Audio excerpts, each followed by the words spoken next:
नमस्कार, आप देख रहे हैं हेडलाइंस न्यूज। दिन भर की ताज़ा खबरों के लिए अभी सब्सक्राइब करें, साथ में बेल आइकन भी प्रेस कर लें। खबरों में आगे बढ़ने से पहले वीडियो को लाइक जरूर करें और अपने दोस्तों के साथ ज़्यादा से ज़्यादा शेयर करें। और आप किस राज्य शहर से न्यूज को देख रहे हैं, कमेंट में जरूर लिखें। बता दें, उत्तर प्रदेश के उप मुख्यमंत्री केशव प्रसाद मौर्य ने सोमवार को नई दिल्ली में प्रधानमंत्री नरेंद्र मोदी से मुलाकात करने के बाद राज्य की सभी लोकसभा सीटें जीतने का दावा किया है। उत्तर प्रदेश में 80 लोकसभा सीटें हैं। संसद भवन परिसर में प्रधानमंत्री नरेंद्र मोदी से मुलाकात के बाद उनसे हुई मुलाकात की जानकारी देते हुए यूपी के उप मुख्यमंत्री मौर्य ने कहा कि प्रदेश में होने वाले निकाय और 2024 में होने वाले लोकसभा चुनाव की तैयारी को लेकर आज उन्होंने प्रधानमंत्री का मार्गदर्शन प्राप्त किया। पश्चिम बंगाल की मुख्यमंत्री ममता बनर्जी ने बीजेपी पर दंगों के लिए फंडिंग करने का आरोप लगाया है। उन्होंने सोमवार को कहा है कि बीजेपी पश्चिम बंगाल में दंगों को फंडिंग करती है और हिंसा को बढ़ावा दे रही है। उन्होंने कहा है कि यहां लोग आए, 5 स्टार होटल में ठहरे, दंगा भड़काया, फिर बीजेपी वालों के साथ मीटिंग की और फिर वापस लौट गए। मुख्यमंत्री ने कहा कि उनके आने से सबसे पहले इनसे पूछा कि 100 दिन रोजगार का पैसा कहाँ है, बाद में दंगा भड़काने बंगाल आए। रूस की सबसे बड़े ऑयल उत्पादक सरकारी कंपनी रोसनेफ्ट और भारत की सबसे बड़ी तेल कंपनी इंडियन ऑयल कॉरपोरेशन के बीच बड़ा समझौता हुआ है। रूस की ऑयल कंपनी अब भारत की तेल कंपनी को दुबई बेंचमार्क आधारित कीमतों पर कच्चा तेल बेचेगी और पहले भारतीय कंपनियां यूरोपीय बेंचमार्क ब्रेंट क्रूड की कीमतों पर आधार पर कच्चे तेल की खरीदारी किया करती थी। रॉयटर्स की खबर के मुताबिक रूस के यूक्रेन पर हमले के बाद यूरोपीय देशों ने रूस पर आर्थिक प्रतिबंध लगाते हुए रूसी तेल खरीदना बंद कर दिया। निचली अदालत के फैसले को कांग्रेस नेता राहुल गांधी ने सूरत की सेशंस कोर्ट में चुनौती दी है। सोमवार को राहुल गांधी को सूरत कोर्ट ने जमानत दे दी है। अब 13 अप्रैल को अगली सुनवाई होगी। राहुल गांधी का अगली सुनवाई से मौजूदा रहना जरूरी नहीं है। सूरत की अदालत ने राहुल गांधी के खिलाफ मानहानि मामले में प्रतिवादियों से 10 अप्रैल तक जवाब दाखिल करने को कहा। राहुल गांधी भी सुनवाई के लिए सूरत कोर्ट पहुंचे थे और आपको बता दें, राहुल गांधी के साथ उनकी बहन और कांग्रेस महासचिव प्रियंका गांधी वाड्रा भी सूरत पहुंची। साथ ही कांग्रेस शासित 3 राज्यों के मुख्यमंत्री और पार्टी के अन्य वरिष्ठ नेता भी गुजरात पहुंचे।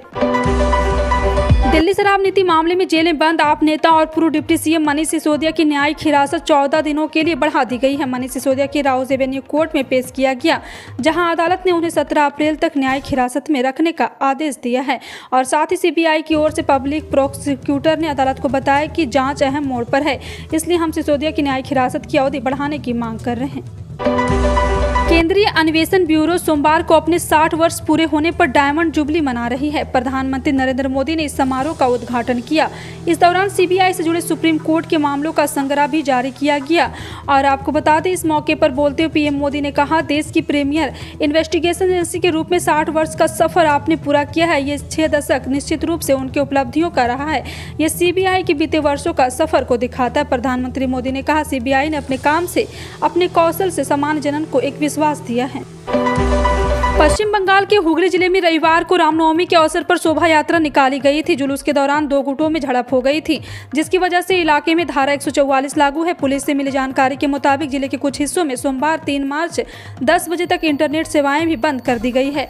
पुलिस अधिकारी ने बताया कि रविवार को रिसड़ा थाना क्षेत्र में 2 शोभा यात्रा निकाली गई, जिसमें एक शोभा यात्रा पर शाम करीब 6:15 बजे हमला किया गया। साथ ही शोभा यात्रा के दौरान हुई हिंसा में कुछ पुलिस कर्मियों को भी चोट आई है। बेमौसम बरसात के बाद किसानों ने सरकार के खिलाफ हल्ला बोल लगातार जारी है। किसान लगातार सरकार के खिलाफ सड़कों पर उतरकर प्रदर्शन कर रहे हैं। सोनीपत में आज सैकड़ों किसान सोनीपत लघु सचिवालय पहुंचे और सरकार के खिलाफ जोरदार प्रदर्शन किया और धरना दिया। किसानों का कहना है कि मौसमी बरसात के कारण उनकी फसल बर्बाद हो चुकी है और सरकार सिर्फ पोर्टल के नाम पर बरगलाने का काम कर रही है। किसानों की मांग है कि जल्द ही गिरदावरी पर उन्हें उचित मुआवजा दिया जाए। उन्होंने चेतावनी दी है कि अगर जल्द ही मांग पूरी नहीं हुई तो बड़ा आंदोलन किया जाएगा।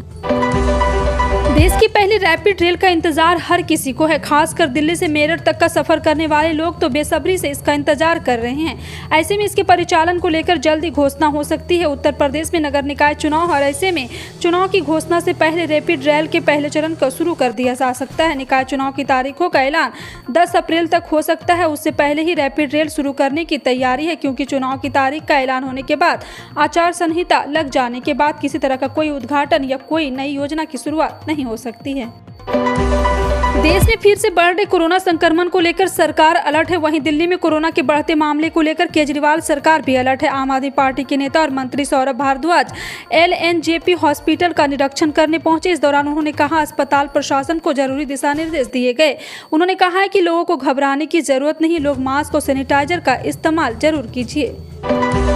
बिहार विद्यालय परीक्षा समिति की ओर से मैट्रिक स्क्रूटनी के लिए आवेदन की प्रक्रिया शुरू हो गई। 10वीं अपने प्राप्त नंबरों से असंतुष्ट छात्र बीएसईबी की आधिकारिक वेबसाइट biharboardonline.bihar.government.in के लिए 9 अप्रैल 2023 तक आवेदन कर सकते हैं। वहीं कंपार्टमेंटल परीक्षा के लिए भी आवेदन की प्रक्रिया शुरू हो गई है। बीएसईबी 10वीं के नतीजे 31 मार्च को घोषित किए गए थे।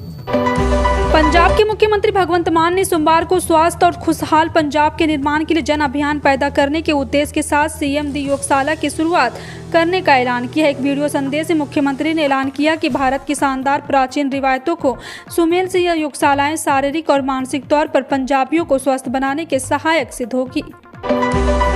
अप्रैल का महीना शुरू होती गर्मी ने अपना प्रकोप बरपाना शुरू कर दिया। बिहार में इन दिनों भीषण गर्मी पड़नी शुरू हो गई। ऐसे में लोगों ने दोपहर के समय घरों से निकलना कम कर दिया है। वहीं तपती गर्मी को देखते हुए बिहार शिक्षा विभाग ने भी विद्यालयों के समय को लेकर बड़ा बदलाव किया। भीषण गर्मी को देखते हुए शिक्षा विभाग राज्य भर के माध्यमिक और उच्च माध्यमिक यानी 9वीं से 12वीं तक के सभी स्कूलों के समय में बदलाव कर दिया है। शिक्षा विभाग ने बच्चों को तपती गर्मी से बचाने के लिए स्कूल का समय अब राज्य के सारे स्कूल सुबह 6:30 बजे से 11:30 बजे तक संचालित होंगे। ये बदलाव कक्षा 9 से लेकर 12वीं के छात्रों के लिए किया गया है। केंद्रीय स्वास्थ्य मंत्री मनसुख मांडविया ने सोमवार को कांग्रेस प्रमुख मल्लिकार्जुन खड़गे पर निशाना साधा। मांडविया ने दावा किया है कि सरकार द्वारा ज्यादातर जरूरी दवाओं की कीमतों की सीमा तय करने से उपभोक्ताओं की सालाना करीब 3,500 करोड़ रुपए की बचत होगी। दरअसल एक दिन पहले कुछ आवश्यक दवाओं के पर कटाक्ष किया गया था और कहा गया था कि आपने लोगों की जेब काटने के लिए सुपारी भी ली है। कांग्रेस नेता के दावों को खारिज करते हुए मांडविया ने सिलसिलेवार कई ट्वीट किए और एक ट्वीट में उन्होंने कहा सरकार ने अब तक 870 दवाओं में से 651 की अधिकतम कीमतों की अधिसूची जारी की। राजस्थान में एक बार फिर बेमौसम बारिश का दौर शुरू हो सकता है। मौसम विभाग ने इसे लेकर अलर्ट जारी किया। बिन मौसम बरसात के लोगों को सर्दी खांसी जैसी दिक्कतों का सामना करना पड़ सकता है। जयपुर, जोधपुर, बीकानेर संभाग के जिले में अगले 24 घंटे बारिश के साथ ओले गिरने की भी संभावना है। वहीं आसपास के जिलों में इसका असर तापमान को देखने को मिल सकता है। जियोग्राफिकल इंडिकेशन यानी कि जीआई टैग के लिए इंदिरा गांधी कृषि विश्वविद्यालय और छत्तीसगढ़ सरकार की कोशिशें रंग लाई है। छत्तीसगढ़ का प्रसिद्ध बासमती नगरी दुबराज के जीआई टैग मिला है। यह दुबराज राज्य की दूसरी फसल है जिसकी जीआई टैग मिला है। वर्ष 2019 में इसको लेकर के एक बार फिर से यहाँ पे जीआई टैग को लेकर सरगुजा जिले के जीराफूल चावल के पास जीआई टैग था। इंदिरा गांधी कृषि विश्वविद्यालय रायपुर के संयंत्र प्रजनन अनुवांशिकी विभाग अध्यक्ष डॉक्टर दीपक शर्मा ने बताया दुबराज छत्तीसगढ़ का सुगंधित चावल है। सोने चांदी की खरीदारी करने वालों के लिए खुशखबरी है। देश भर में शादियों का सीजन शुरू होते ही सोने और चांदी के दाम गिर गए। शादियों के सीजन में सोने की ज्वेलरी गिफ्ट के तौर पर खूब दी जाती है। यही वजह है सोने की चेन से लेकर रिंग तक की डिमांड बढ़ जाती है। लेकिन राहत की बात यह है कि शादियों के सीजन आते ही आज सोना चांदी सस्ता हो गया। वहीं चांदी की कीमत भी घट गई है। पिछले कई दिनों से सोने चांदी कीमतों में बढ़ोतरी देखी जा रही थी, लेकिन 3 अप्रैल को सोने चांदी की कीमत में एक बार फिर गिरावट देखने को मिली है। नोटबंदी के बाद में बाजार में करेंसी नोट को लेकर कई तरह की खबरें देखने को मिल रही, लेकिन अब 1000 रुपये के पुराने नोट को लेकर बड़ी खबर सामने आ रही है। मीडिया रिपोर्ट के मुताबिक खबर आ रही कि सरकार इस नोट को फिर से चालू कर सकती है। सरकार ने नोटबंदी के समय में इस करेंसी को बंद करके देश में भ्रष्टाचार को रोका था। काले धन को निकालने के लिए सरकार ने इस तरह की नोटों को बंद करने का फैसला लिया था, लेकिन अब सरकार एक बार फिर से 1000 नोट को फिर से शुरू करने जा रही है। दाढ़ी रखने के शौक के बीच उत्तर गुजरात आंजना चौधरी समाज के गजीबो गरीब फरमान जारी किया गया। इसमें कहा गया कि अगर कोई युवक फैशनेबल दाढ़ी रखेगा तो उसे 51,000 रुपये का दंड वसूला जाएगा। बांसाकांठा की धनेरा में बैठक के अंजना चौधरी समाज ने यह ऐलान किया है कि समाज की तरफ से समाज सुधार के लिए कुल 22 ऐलान किए गए। इन्हीं में से फैशनेबल दाढ़ी पर रोक का नियम शामिल है। अंजाना समाज की इसके अलावा यहाँ पे दाढ़ियों के अलावा भी एक और शादियों में खर्च घटाने और शादियों में डीजे और पार्टी कल्चर पर रोक लगाने की बातें कही। उत्तर गुजरात में अंजना समाज काफ़ी पावरफुल है। समाज के अग्रणियों का कहना है कि सामाजिक सुधार के लिए चीज़ें जरूरी हैं। एलन मस्क ने 1 अप्रैल से फ्री वाले ब्लूटूथ हटाने का ऐलान किया। उसके बाद से ही बड़ी कंपनियों के ब्लूटूथ हटाने शुरू कर दिए गए हैं। एलन मस्क एक घोषणा कर चुके हैं कि अब फ्री में ब्लूटूथ की सुविधा नहीं मिलेगी। इसी बीच मीडिया रिपोर्ट के अनुसार अमेरिका का राष्ट्रपति भवन यानी व्हाइट हाउस ने ब्लूटूथ के लिए पैसे का भुगतान करने से मना कर दिया। साथ ही इस आशय का ईमेल अपने कर्मचारियों को भेज दिया गया। व्हाइट हाउस की ओर से कहा गया है कि वो व्हाइट हाउस के अकाउंट या हाउस के कर्मचारी के अकाउंट के ब्लूटूथ के लिए भी पैसे नहीं दिए जाएंगे। इसकी जानकारी व्हाइट हाउस के डिजिटल पॉलिसी के डायरेक्टर रोब फ्लेहर्टी के इस ईमेल से मिला है, जो उन्होंने कर्मचारी को भेजा है। व्हाइट हाउस के कुछ अधिकारी जैसे राष्ट्रपति, उपराष्ट्रपति के अकाउंट के साथ पहले ही तरह है ग्रे चेक मार्क बना रहेगा।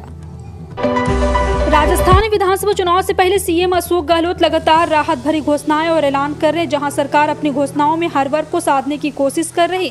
ताजा जानकारी के मुताबिक सीएम गहलोत के राज्य में महिला निधि के माध्यम से स्वयं सहायता समूह को दिए जाने वाले लोन को लेकर राहत दी है। सरकार ने इन समूह के सदस्यों को दिए जाने वाले लोन पर 8% का ब्याज अनुदान देने का ऐलान किया है। गहलोत ने इस संबंध में वित्तीय वर्ष 2023 से 24 के लिए 12 करोड़ रुपए के इस अतिरिक्त वित्तीय प्रावधान के प्रस्ताव को मंजूरी जारी की है।